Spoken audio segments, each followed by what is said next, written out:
नाज़रीन, न्यूज़ 18 में आपका खैर मकदम और आप देख रहे हैं आज की ताज़ा खबर। आज की ताज़ा खबर में हम सबसे पहले बात करेंगे मोदी बाइडेन की आज होने वाली वर्चुअल मुलाकात की। वज़ीर-ए-आज़म नरेंद्र मोदी और अमरीकी सदर जो बाइडेन के बीच आज वर्चुअल मुलाकात होगी। इस वर्चुअल मीटिंग में दोनों लीडर मुख्तलिफ बाहमी ताउन के शोबे में हुई पेशरफ्त का जायजा लेंगे। दोनों लीडर की वर्चुअल मुलाकात रूस यूक्रेन जंग के पस मंज़र में हो रही है। इसके बाद बात होगी हिंद अमरीका 2+2 मुज़ाकरात की। हिंद अमरीका के दरमियान 2+2 मुज़ाकरात आज होंगे। दोनों मुल्कों के वज़ीर ख़ारजा और दिफा की ये चौथी मीटिंग होगी। वज़ीर ख़ारजा एस जयशंकर और वज़ीर दिफा राजनाथ वाशिंगटन पहुंच गए हैं, जहां दोनों अपने अमरीकी हम मनसब से मुलाकात करेंगे। फिर बात करेंगे पाकिस्तान के नए वज़ीर-ए-आज़म पर आज होने वाले फैसले की। इमरान खान के खिलाफ अदम एतमाद तहरीक कामयाब होने के बाद आज पाकिस्तान के नए वज़ीर-ए-आज़म का इंतखाब होगा। अपोजिशन जमातों ने शहबाज शरीफ और तहरीक इंसाफ पार्टी ने शाह महमूद कुरैशी को वज़ीर-ए-आज़म का उम्मीदवार नामजद किया है। फिर बात होगी यूक्रेन में हुई ज़बरदस्त गोलाबारी की। यूक्रेन पर रूसी हमले लगातार जारी हैं। रूसी अफवाज ने मशरक़ी यूक्रेन में ज़बरदस्त गोलाबारी की है। वहीं आलमी बैंक का कहना है कि जंग की वजह से यूक्रेन की GDP को 45% तक कम हो गई है। इसके बाद बात करेंगे JNU में हुई झड़प की। JNU में लेफ्ट विंग स्टूडेंट ऑर्गेनाइजेशन और अखिल भारतीय विद्यार्थी परिषद के दरमियान मुबैना तौर पर नॉनवेज खाने को लेकर झड़प हो गई, जिसमें तकरीबन 15 तलबा जख्मी हो गए। कैंपस के बाहर पुलिस एहलकारों को तैनात किया गया। आज आयशा दिल्ली पुलिस हेडक्वार्टर के बाहर तशद्दुद के खिलाफ एहतजाज करने वाली है। फिर बात होगी रामनवमी के मौके पर कई शहरों में हुए तशद्दुद की। गुजरात के आनंद और खंभात शहरों में रामनवमी के जुलूस के दौरान पथराव और आगजनी का वाक़या पेश आया। उधर मगरबी बंगाल के हावड़ा शहर के शिवपुर इलाके में रामनवमी रैली में इश्तियाल अंगेज तकरीर के बाद फ़िरक़ावाराना कशीदगी फैल गई। वहीं मध्य प्रदेश के खरगोन में DJ बजाने को लेकर तशद्दुद भड़क उठा। फिर बात करेंगे राजस्थान के करौली में कर्फ्यू में मिली छूट की। राजस्थान के करौली में आम जिंदगी अब पटरी पर धीरे धीरे लौट रही है। आज कर्फ्यू में 8 घंटों की ढील दी गई है। लोग जरूरी अशिया खरीदने के लिए घरों से निकल रहे हैं। दुकानें शाम 5 बजे तक खुली रहेंगी। फिर बात होगी TRS के दिल्ली में एहतजाज की। तेलंगाना की धान खरीदारी का मुतालबा को लेकर TRS का महाधरना आज दिल्ली में होने वाला है। 1500 से ज्यादा अवामी नुमाइंदे एहतजाज में शामिल हो रहे हैं। पंजाब के तर्ज पर तेलंगाना से भी धान खरीदने का मुतालबा किया जा रहा है। ये इसके अलावा कई खबरें शामिल होंगी। देखते रहिए आज की ताज़ा खबर।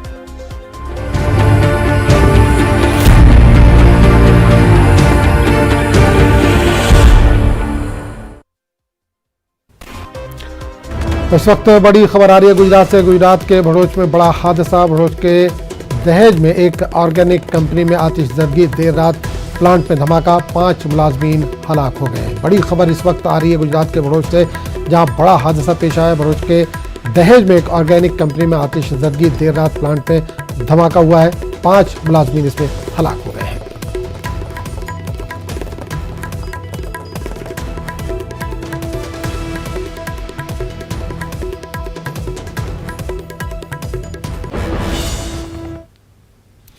वज़ीर-ए-आज़म नरेंद्र मोदी और अमेरिकी सदर जो बाइडेन के बीच आज वर्चुअल बातचीत होगी। दोनों मुल्कों के बीच 2+2 मुज़ाकरात से ठीक पहले वज़ीर-ए-आज़म मोदी और सदर जो बाइडेन की बातचीत होगी। इस वर्चुअल मीटिंग में दोनों लीडर मुख्तलिफ बाहमी ताउन के शोबे में हुई पेशरफ्त का जायजा लेंगे। इसके साथ साथ जनूबी एशियाई खित्ते, इंडो पैसिफिक इलाके और बाहमी दिलचस्पी के आलमी मसाइल पर भी दोनों लीडर तबादला ख्याल करेंगे। दोनों लीडरों की वर्चुअल मुलाकात रूस यूक्रेन जंग के पस मंज़र में हो रही है।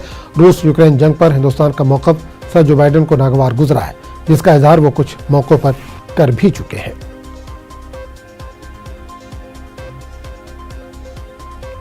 हिंद अमेरिका के दरमियान 2+2 मुज़ाकरात आज होंगे। दोनों मुल्कों के वज़ीर ख़ारजा और दिफा की ये चौथी मीटिंग है।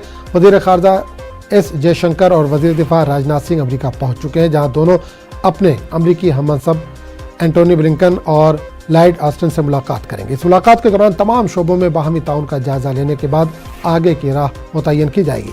राजनाथ सिंह लॉयड ऑस्टिन से पेंटागन में अलहदा मुलाकात करेंगे, जिसमें दिफाई टेक्नोलॉजी ताउन, दोनों मुल्कों की फौजों के बीच ताल्लुकात और सलाहियत साजी पर भी बातचीत होगी। और इस पूरे मामले पर बात करेंगे हमारे नुमाइंदे शैलेंद्र वांगू से, जिस वक्त फोनलाइन के जरिए हमारे साथ जुड़े हैं। शैलेंद्र, आज का दिन काफ़ी अहम है। वज़ीर-ए-आज़म नरेंद्र मोदी और अमेरिकी सदर जो बाइडेन की आज वर्चुअल मुलाकात होने वाली है। क्या कुछ बातचीत हो सकती है इसमें?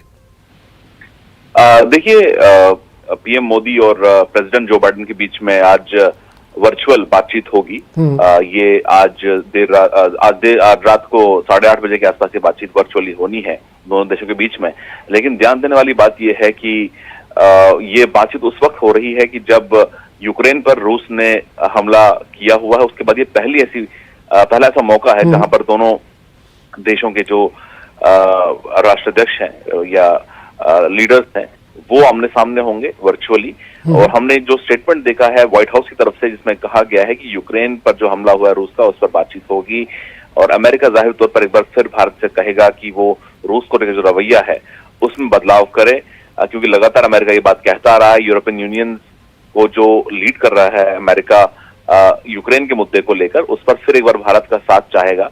लेकिन ये इसलिए भी जरूरी है क्योंकि हम देख रहे हैं कि बावजूद इसके कि अमेरिका की तरफ से कई तरह के बयान आए हैं पिछले कुछ दिनों में, लेकिन उसके बावजूद दोनों देशों के जो टाइज हैं वो बने हुए हैं।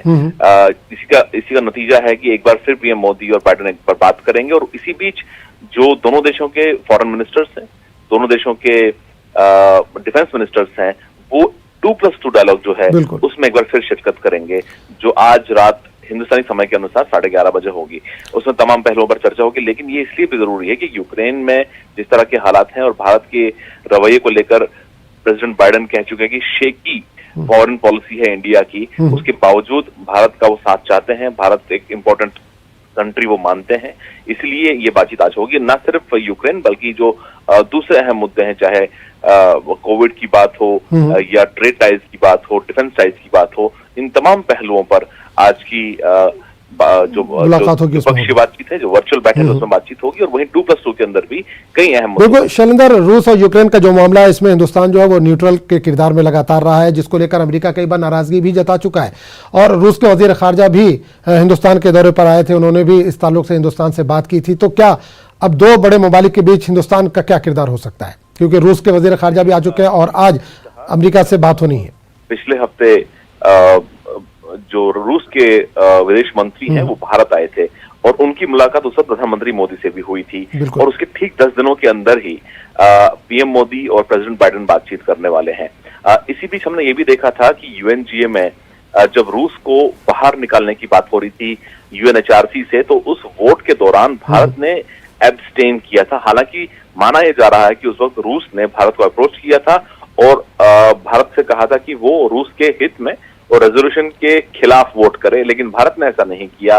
भारत ने जो स्टैंड अपनाया हुआ है जिसमें वो अपने जो इंटरेस्ट हैं, अपने फॉरेन पॉलिसी के तहत जो इंटरेस्ट हैं उनके मुताबिक ही वोट किया भारत ने अब्सटेन किया और भारत ने फिर लगातार जो स्टैंड अपनाया हुआ है जिसमें भारत कह रहा है कि यूक्रेन पर जो हमला हुआ है उस पर तुरंत सीजफायर अनाउंस होना चाहिए, बातचीत के जरिए आगे बढ़ना चाहिए और भारत लगातार ये कह रहा है कि बातचीत के अलावा, डिप्लोमेसी के अलावा कोई तीसरा रास्ता नहीं है। तो इस दिशा में कदम उठाया जाना चाहिए। वहीं बूचा में जो हुआ उसकी इंडिपेंडेंट इन्वेस्टिगेशन के लिए भी भारत कई बार ये बात कह चुका है और हालांकि जो लास्ट मीटिंग हुई थी उसमें भी भारत ने इस पर चिंता जताई थी और कहा था कि इंडिपेंडेंट इन्वेस्टिगेशन का भारत समर्थन करता है, सपोर्ट करता है। तो ऐसे में एक बार फिर भारत के रवैये को लेकर बातचीत जरूर होगी, लेकिन भारत के रवैये में कोई बदलाव होगा इसकी गुंजाइश बहुत कम है। चलिए, भारत के इंटरेस्ट जो है एक तरफ भले ही हम अमेरिका के साथ बहुत अच्छे संबंध बनाए हुए हैं, वही सैंक्शंस के बावजूद हम रशिया से ऑयल इंपोर्ट कर रहे हैं। उसके लिए भी भारत ये साफ कर चुका है कि भारत एक इकलौता देश नहीं है, बल्कि कई यूरोपियन देश आज भी रूस से ऑयल इंपोर्ट कर रहे हैं। बिल्कुल। चलिए, बहुत बहुत शुक्रिया शैलेंद्र वांगू इस तमाम जानकारी के लिए। इमरान खान के खिलाफ अदम एतमाद तहरीक कामयाब होने के बाद आज पाकिस्तान के नए वज़ीर आज़म का इंतखाब होगा। अपोजिशन जमातों ने शहबाज शरीफ और तहरीक इंसाफ पार्टी ने शाह महमूद कुरैशी को वज़ीर आज़म का उम्मीदवार नामजद किया है। कौमी असम्बली का इजलास आज दोपहर 2 बजे शुरू होगा। वहीं पूरे पाकिस्तान में इमरान खान को मिली शिकस्त को पीटीआई हजम नहीं कर पा रहा। पाकिस्तान के कई मुकामात पर इतवार से पीटीआई कारकुनों का एहतजाज जारी है। दूसरी जानिब आज FIA की खुसूसी अदालत में अपोजिशन के वज़ीर-ए-आज़म के उम्मीदवार शहबाज शरीफ और उनके बेटे हमजा शरीफ को पेश होना है। इन दोनों पर 14 अरब पाकिस्तानी रुपए के बदउनवानी का इल्जाम है।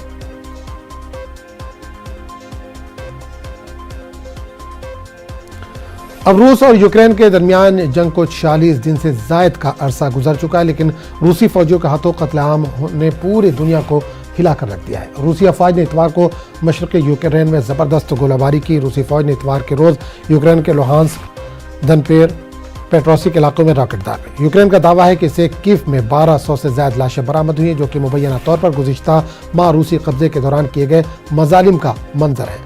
वस्ती दनीपेरो पेट्रोसिक इलाके के गवर्नर ने बताया कि मिसाइलों ने दनीपेरो शहर के हवाई अड्डे को मुकम्मल तौर पर तबाह कर दिया है। वहीं अमेरिका ने अपने बयान में कहा है कि रूस की दरख्वास्त पर जरूरत के तमाम हथियार और मजीद फौजी इमदाद फराहम करेगा।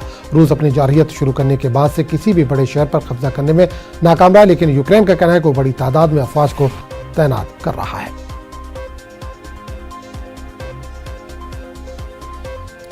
दिल्ली के जवाहरलाल नेहरू यूनिवर्सिटी एक बार फिर मौजूए बहस बनी हुई। इतवार को लेफ्ट विंग स्टूडेंट ऑर्गेनाइजेशन और अखिल भारतीय विद्यार्थी परिषद के दरमियान मुबैना तौर पर नॉनवेज खाने को लेकर झड़प हो गई, जिसमें तकरीबन 15 तलबा जख्मी हो गए, जिन्हें अस्पताल में दाखिल कर दिया गया।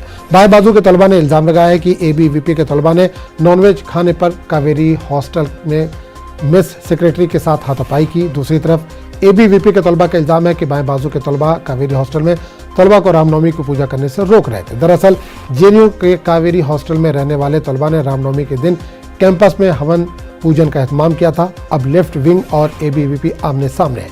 बता दें कि दोनों ग्रुपों के दरमियान झड़प के कुछ वीडियो सोशल मीडिया पर वायरल हो रहे हैं। कैंपस के बाहर पुलिस एहलकारों को तैनात कर दिया गया है। वहीं आज आयशा दिल्ली पुलिस हेडक्वार्टर के बाहर तशद्दुद के खिलाफ एहतजाज करेगी।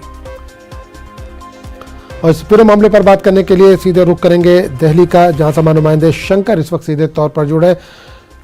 शंकर, जेएनयू एक बार फिर सुर्खियों में है, क्या कुछ चल रहा है इस वक्त?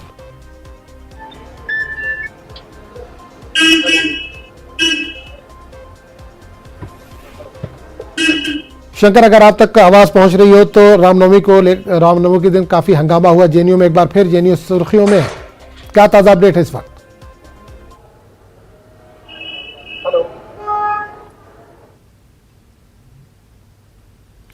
शंकर, आप तक आवाज पहुंच रही है?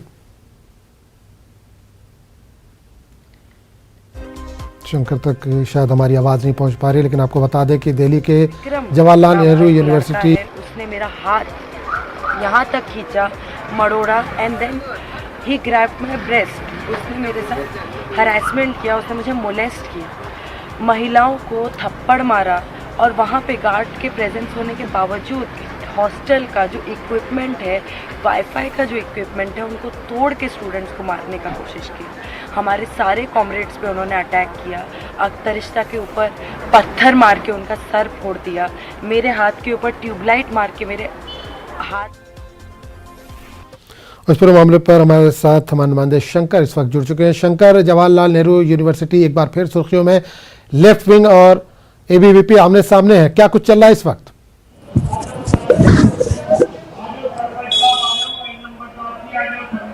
देखिए, जिस तरह से कल तकरीबन 3 बजे के लगभग में यह हंगामा बरपा, उसके बाद जिस तरह से इस मामले में देखते देखते जेएनयू के अंदर में छात्र जो है एकजुट हुए, और जिस तरह से बकायदा इस मामले पर हंगामा काफी ज्यादा बढ़ गया। इस मामले की नजाकत को देखते हुए कल जेएनयू प्रशासन भी इस मामले पर एक सख्त रवैया अपनाते हुए साफ तौर पे निर्देश दिया कि किसी भी छात्र को यहाँ पे हंगामा करने की इजाजत नहीं दी जाएगी। हालांकि आज सुबह में डीसीपी साउथ वेस्ट ने एक मैसेज जारी करते हुए बताया कि आज सुबह में आयशा और लेफ्ट विंग के द्वारा जो छात्र जो संगठन है उसके द्वारा एक शिकायत दी गई, और उस शिकायत को बाकायदा दर्ज कर लिया गया है, और इस मामले में आगे की तफ्तीश की जा रही है कि किस तरह से वहाँ हंगामा हुआ, किस तरह से वहाँ पे छात्र संगठनों के बीच में आपस में मारपीट हुई। और अगर आज की बात करें तो आज अखिल भारतीय विद्यार्थी परिषद जो छात्र हैं बाकायदा वो भी एक तरफ इस मामले में विरोध प्रदर्शन करेंगे, तो वहीं दूसरी तरफ जो लेफ्ट विंग के जो छात्र संगठन है, यानी कि आयशा जो छात्र संगठन है, उसके द्वारा आज दोपहर में 2 बजे आज एक विरोध प्रदर्शन किया जाएगा, और यह विरोध प्रदर्शन दिल्ली पुलिस मुख्यालय के बाहर किया जाएगा। और उन छात्रों की मांग यह है कि जिस तरह से कल अखिल भारतीय विद्यार्थी परिषद के छात्र संगठनों के द्वारा जेएनयू परिसर के अंदर में जिस तरह से हंगामा किया गया, कई छात्र छात्राओं के साथ में मारपीट की गई, तो इस मामले में जल्द से जल्द कार्रवाई हो। तो यहाँ पर दोनों छात्र संगठन हैं, उन दोनों के बीच में जिस तरह से आपस में विवाद है, जिस तरह से एक कहा जा सकता है कि मांसाहारी भोजन परोसने को लेकर जिस तरह से हंगामा हुआ। हालांकि यहाँ पे इल्जाम उसके बाद भी ये भी लगाए जा रहे थे कि वहां पर अखिल भारतीय विद्यार्थी परिषद के छात्रों का कहना था कि हमें पूजा पाठ करने की इजाजत नहीं दी गई। लेकिन यहाँ पर जिस तरह से जेएनयू प्रशासन की बात करें या दिल्ली पुलिस के सूत्रों की अगर माने, तो यहाँ पे मामला रामनवमी पर्व के दिन में मांसाहारी भोजन को परोसने को लेकर था। लेकिन इस मामले में जेएनयू प्रशासन ने पहले से ही कह रखा है कि कौन क्या खाएगा, क्या पिएगा, क्या कपड़े पहनेगा, मतलब कि खान पान और आपके कपड़े और इन सब चीजों को लेकर वो यहाँ पे पाबंदी नहीं है। यहाँ पे सभी धर्म संप्रदाय के लोगों का एक उचित एक रिस्पेक्ट किया जाता है और यहाँ पर किसी भी धर्म संप्रदाय के लोगों पर किसी भी तरह की पाबंदी नहीं है। तो उसके बाद ये मामला उसके बावजूद किस तरह से उठा, किस तरह से शंकर, क्या अभी तक कोई गिरफ्तारी हुई है? 15 लोग क्या इसमें जख्मी हुए, 15 स्टूडेंट जख्मी हुए हैं, क्या अभी तक कोई गिरफ्तारी हुई है इसमें? अभी तक इस मामले में किसी भी छात्र की गिरफ्तारी नहीं हुई है, लेकिन जिस तरह से कल अखिल भारतीय विद्यार्थी परिषद के द्वारा शिकायत दी गई और आज सुबह में जो लेफ्ट विंग के जो छात्र संगठन है उसके द्वारा जो आज शिकायत दी गई, तो उस मामले में अब आगे की तफ्तीश की जाएगी। और यहाँ पर थोड़ी देर पहले ही डीसीपी साउथ वेस्ट के द्वारा इस मामले में एक जानकारी दी गई कि एक शिकायत दर्ज कर ली गई है। जो शिकायत लेफ्ट विंग के द्वारा दिया गया था, उस शिकायत को आज सुबह में प्राप्त किया गया और अब आगे इस मामले में आगे तफ्तीश कराया जाएगा कि आखिर किस तरह से हंगामा बरपा और इसकी वजह मुख्य क्या रही, क्या खान पान ही मुख्य उद्देश्य था या कुछ और भी इसके पीछे उद्देश्य थे, तो उस मामले की तफ्तीश विस्तार से करवाई जाएगी। बहुत लेकिन इतना तो साफ है कि कल देर रात तक तकरीबन 12। चलिए, बहुत बहुत शुक्रिया शंकर इस तमाम।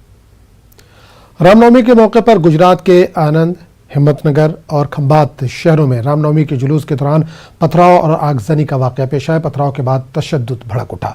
पुलिस ने तशद्दुद को कंट्रोल करने के लिए भीड़ पर आंसू गैस के गोले दागे। इस तशद्दुद में कई लोग जख्मी हुए जबकि कई गाड़ियों को आग लगा दी गई। हिम्मतनगर में 13 अप्रैल तक दफा 144 नाफिज कर दी गई है। वहीं मगरबी बंगाल के हावड़ा शहर के शिवपुरा इलाके में वीएचपी के रामनवमी रैली के दौरान मुबैना तौर पर इश्तिहाल अंगेज तकरीर के बाद फिरका वाराना कशीदगी फैल गई। तमाम पुलिस ने सूरत हाल पर काबू पा लिया। यहाँ भी पथराव का वाकया पेश आया। तमाम पुलिस ने वक्त रहते शरपसंदों पर काबू पा लिया। यहाँ भी पुलिस ने आंसू गैस के शेल दागे और ताकत का इस्तेमाल किया। हावड़ा तशद्दुद में कुछ आम लोग जबकि कुछ पुलिस एहलकार भी जख्मी हुए। दूसरी जानिब मध्य प्रदेश के खरगोन जिले में निकल रहे रामनवमी के जुलूस के दौरान डीजे बजाए जाने को लेकर तशद्दुद भड़क उठा। जुलूस मुस्लिम बस्ती से निकल रहा था और तेज आवाज में डीजे बजाया जा रहा था, जिस पर बस्ती वालों ने एतराज किया, जिसके बाद जुलूस में मुबैना तौर पर पथराव हुआ और 2 फरीकों में मारपीट और पत्थरबाजी शुरू हो गई। दोनों ग्रुपों में तशद्दुद इस हद तक बढ़ा कि मौके पर भगदड़ मच गई और आगजनी भी की जाने लगी। पुलिस को हालत को काबू में करने के लिए आंसू गैस के गोले दागने पड़े। वहीं हालात को काबू में करने के लिए 3 थाना हुदूद में कर्फ्यू जबकि पूरे शहर में दफा 144 नाफिज कर दी गई है।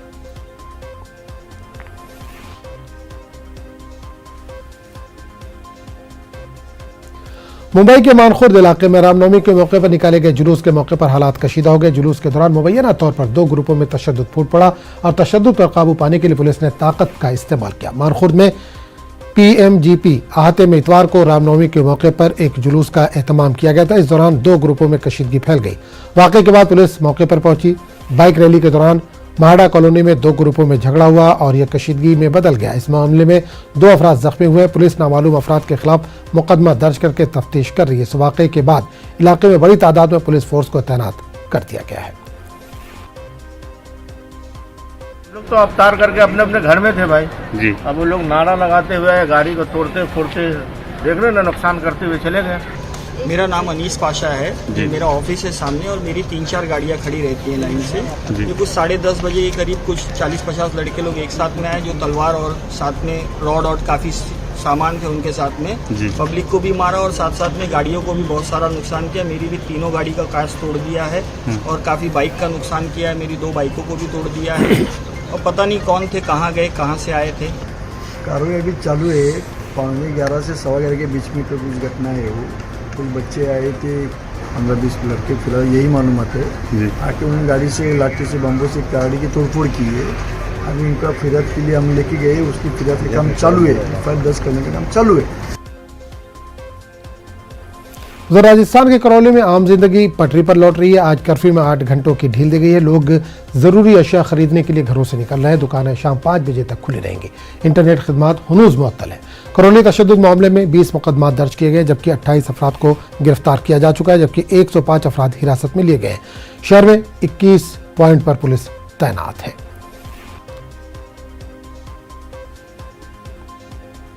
तेलंगाना में धान की पैदावार का हर दाना खरीदने का मुतालबा करते हुए टीआरएस पार्टी का आज दिल्ली में एक रोजा महाधरना जारी है। सुबह 9 बजे से तेलंगाना भवन में महाधरने का आगाज हुआ। वज़ीर आला केसीआर की क़यादत में मुनक़िद होने वाले महाधरने में टीआरएस पार्टी के एमपीज, एमएलएज, एमएलसीज, वज़रा, मंडल परिषद अरकान, कॉरपोरेशन सुदूर व दीगर शरीक हैं। टीआरएस पार्टी के जिम्मेदारों ने बताया कि महाधरने में तकरीबन 1500 से ज्यादा अफराद हिस्सा ले रहे। भारतीय किसान यूनियन के लीडर राकेश टिकैत ने भी महाधरने की तायीद की है।